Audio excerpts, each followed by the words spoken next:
Jungle.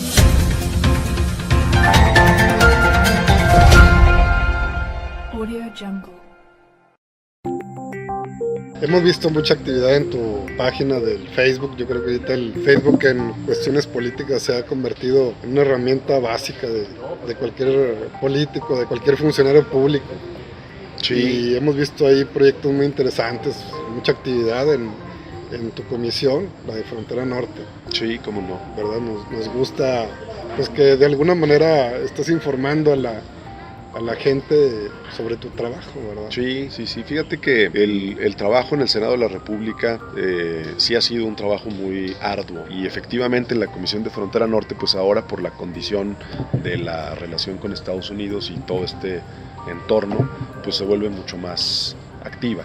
Sin embargo, la Comisión de Justicia es probablemente la que al día de hoy, en lo personal, mayor trabajo demanda, ¿no? Hemos aprobado varios proyectos de ley y hemos aprobado, por ejemplo, una reforma constitucional que creo que era fundamental para el país, la reforma al artículo 123 constitucional, en la que por primera vez desde que la Constitución fue promulgada en 1917, se toca el capítulo del 123 en la parte del proceso de las llamadas juntas de conciliación y arbitraje. Las desaparecemos por virtud de la reforma constitucional, la trasladamos al Poder Judicial. Entonces creamos en el órgano del Ejecutivo, en la parte del Ejecutivo, creamos un organismo descentralizado que lo que hace es llevar el control de los contratos colectivos de trabajo y llevar el control de las tomas de nota de los sindicatos y tener una etapa conciliatoria de los conflictos laborales, pero conciliatoria meramente pues de conciliación, de llegar a un acuerdo mutuo y de poder firmar un convenio de conciliación. Si esa conciliación no es posible, entonces el conflicto se va directamente al Poder Judicial. ¿Y qué es lo que se pretende con esto, Elías Mario? Pues es evitar primero profesionalizar la impartición de justicia en manos del Poder Judicial. Segundo, evitar el conflicto de intereses que normalmente se produce cuando una junta de conciliación y arbitraje, por ejemplo, en su integración o funcionamiento, tiene una gran influencia del Poder Ejecutivo, sea federal o local. Ese es un ejemplo, lo del 123, de lo que en mi opinión se debe hacer con el 27 en materia de tenencia de la tierra. Es la modernización Totalmente de un esquema que no deja de ser protector del trabajador. O sea, México no pierde su condición de país referente en el mundo de protección a los derechos de la clase trabajadora. México fue el primer país en 1917 y luego le siguió en 1929 Alemania con la Constitución de Weimar en abocarse de esta manera a los derechos sociales. Entonces México no pierde esa condición, pero lo hace en un contexto global que demanda certidumbre, que te dice el inversionista extranjero: oye, pues yo en México para invertir necesito certidumbre en las relaciones laborales, ¿no? Entonces vamos avanzando hacia allá. Creo que ese es el mismo caso de la reforma. Es interesante porque lo que lo hace el derecho laboral y el derecho agrario pues vienen siendo derechos sociales. Así que es. nacen en esa Constitución. Así es. Y que fueron las causas de la revolución.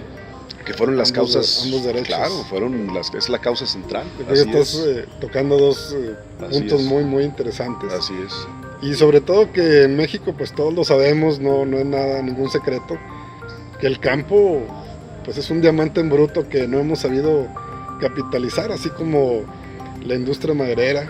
Claro. Que nuestro Durango es también, Durango tenemos muy buenos bosques, claro, paisajes envidiables, ¿verdad? La gente que ha viajado mucho a Estados Unidos y Europa ha de saber que aquí en Durango estamos bendecidos, ¿verdad? Con esos paisajes que tenemos y tenemos muy buen campo. Fíjate que sí, y el tema forestal, que es uno de los puntos centrales de la economía de Durango, por su condición geográfica, ahí sí, la verdad es que el tema forestal no escapa a los mismos problemas.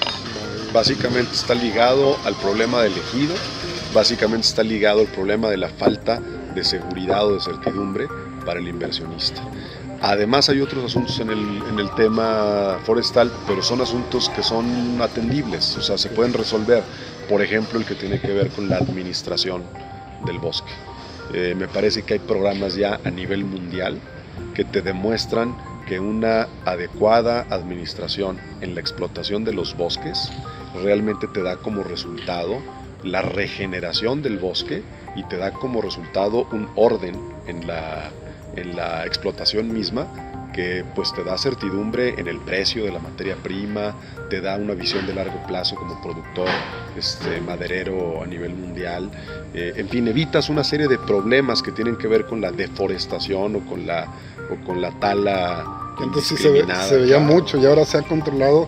Pero estos esquemas en donde participa el capital privado, por ejemplo, y participa el Estado, y participan los ejidatarios, para poder lograr en un ejido, en una comunidad determinada, una plantación forestal con una administración, un programa de administración forestal certificado, con inversión de parte del gobierno federal a través de, por ejemplo, las semillas o los programas de plantaciones, y con parte de compromisos de los particulares en la adquisición de ese producto, en el fondeo mismo de la estructura, pues lo que requieren es una visión de largo plazo, Elías Mario. Eso no se logra en un año. Son proyectos a 20, 30 Sí, años, 50 años. es la realidad. No, y además implica construcción de infraestructura. La verdad es que los lugares, como tú decías, estos paisajes extraordinarios que se ven en México, en estas zonas más intrincadas de la sierra, pues para su acceso en un proyecto de plantación ordenada, me refiero con criterios de nivel mundial, Claro. lo que requieres es tener forma de llegar y de salir con tu mercancía. Es algo, pues una condición elemental. Y para esa construcción de infraestructura, de carreteras, de atención a las comunidades de esas regiones, pues requieres dinero, y el dinero evidentemente llega cuando hay certidumbre. Senador, y hablando del punto específico del campo mexicano, todas estas reformas que le están haciendo a la Constitución en materia de derecho agrario, yo creo Sí. que es algo sumamente importante, y mientras México no capitalice este diamante en bruto que tenemos en el campo, yo creo que pues difícilmente va a haber un avance. detonante, ¿no?, en la economía. Digo, si tenemos una gran oportunidad, pues yo creo que hay que explotarla. ¿Tú qué opinas de este tema del derecho agrario? Mira, es fundamental. La verdad es que pienso que México, ante el resultado de la elección de Estados Unidos, con todo lo complicado que esto resulta, tiene una gran oportunidad por delante. Y esa gran oportunidad está en ver cuáles son las capacidades internas. Creo que uno de los aspectos centrales que ha sido descuidado históricamente en México es el asunto del campo, del agro, de la producción alimenticia. Entonces, en esa materia tenemos todo por delante. Es decir, está el campo tan olvidado que justamente de lo que se queja este personaje Trump en Estados Unidos es de esa migración ilegal que viene del campo, y viene del campo porque en México no hay oportunidades para esa gente. Entonces, lo que tiene que hacer el gobierno mexicano, y en el Senado de la República estamos convencidos de eso, es darse cuenta que hay que reactivarlo.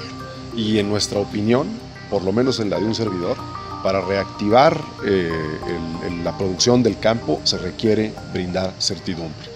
Hay que revisar con criterios no de privatización, nunca de privatización, sino con criterios de cómo haces partícipe a la sociedad, al ejidatario, al campesino, de los grandes proyectos de producción mundial. Eso es lo que tiene que ver México en este momento. Creo que es una condición inigualable de oportunidad para replantear estos asuntos que están pendientes desde las reformas que se emprendieron en el sexenio de Carlos Salinas. Audio Jungle.